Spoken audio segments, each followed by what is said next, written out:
95% of all diets will fail.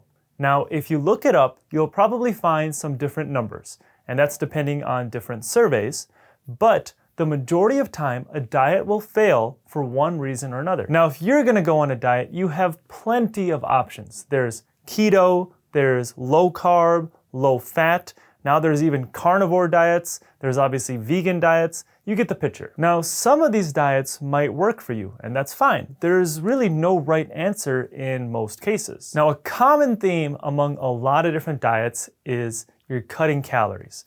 Whether you're going low carb, low fat, or keto, all of these diets are cutting calories at the end of the day. And we have proof that when you cut calories, it improves your health because a lot of people are simply overweight and they eat too much. Now, simply cutting calories for a lot of people will not work because eventually you're gonna get hungry and you're gonna wanna eat more, so the diet will fail. So another diet that became popular is intermittent fasting.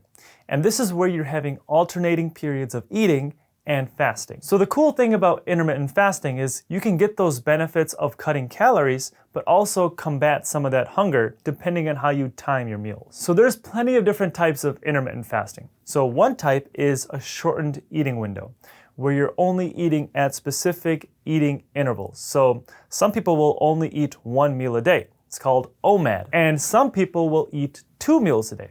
And they'll eat this in like a 7 to 8 hour eating window. And this is something I personally do. You can also do an alternate day fasting where one day you're fasting and the other day you're eating like normal, and you kind of go back and forth. And some people even do multiple days of fasting. Like some people fast for 3 days at a time. So if you want to do intermittent fasting, which one should you do? There's so many different options. Well, there was a study conducted by Nutrition Reviews, and it was looking at 3 different types of intermittent fasting. So one of the groups was in alternate day fast, where people would eat one day and then fast the next day and kind of go back and forth. The second group would only fast about 1 to 2 days a week, so they wouldn't be as intense as that alternate day fasting group. And the third group was a time-restricted eating group.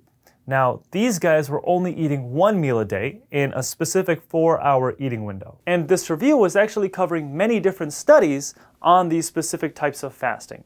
And some of these studies would even go on for a few months at a time. So what they found is no matter what type of fasting you were doing, all of these groups were able to lose fat and lose weight. And this was true whether you were obese or overweight or just a normal person. But the group that was alternate day fasting also had improved markers for heart disease. So they had a lower total cholesterol, they had lower LDL, which is your bad cholesterol. They also had a higher HDL, which is considered your good cholesterol, although we can get more into that topic in a different video. And they also had lower triglycerides. Now, the second group that would fast only once or twice a week didn't see as much of these other benefits. They still had a lower total cholesterol and they had lower triglycerides.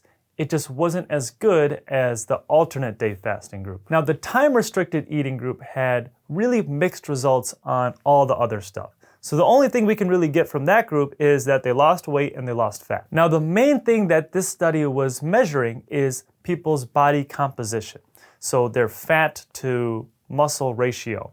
And all of these 3 groups improved their body composition. So looking at the study, it seems like the alternate day fasting is probably the best bet.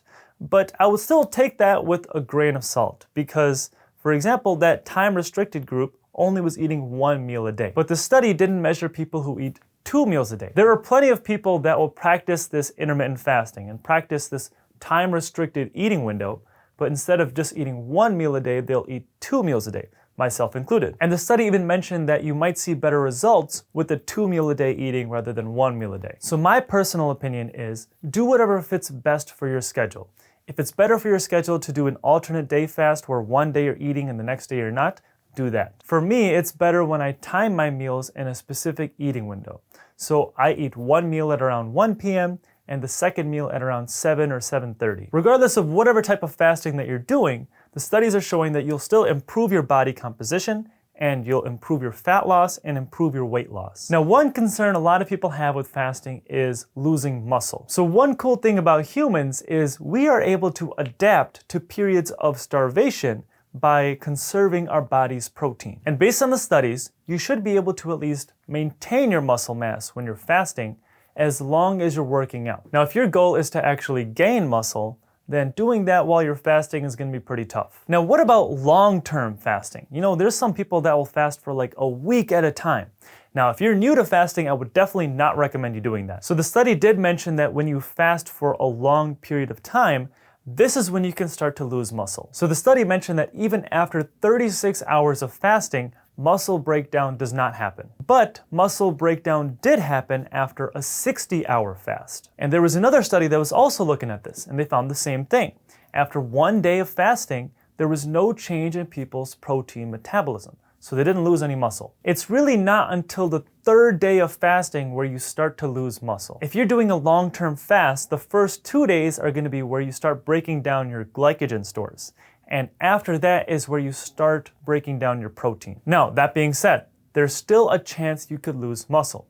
Everyone's a little different, and all of these studies are based on averages. So just because the majority of people in these studies did not lose muscle, there's probably a chance that some people in those studies did lose muscle. So if your main concern is to be the most jacked guy in the neighborhood, or become a bodybuilder, or just gain as much muscle as possible, you probably should not do intermittent fasting. But for the vast majority of people, and for people who are overweight and obese, fasting is great. There's plenty of studies showing that fasting is a great way to fight off obesity and help people that are overweight. And fasting is not just for overweight people. I mean, look at me. It's also great because it can help improve your body composition, and it can also fit with your schedule really well. So for the majority of people, I think fasting is a great idea. And it doesn't really matter which type of fasting that you're doing. Whatever works best for you. Thank you guys for watching. I hope you liked that video, and if you haven't already, hit that thumbs up button and subscribe to my channel below.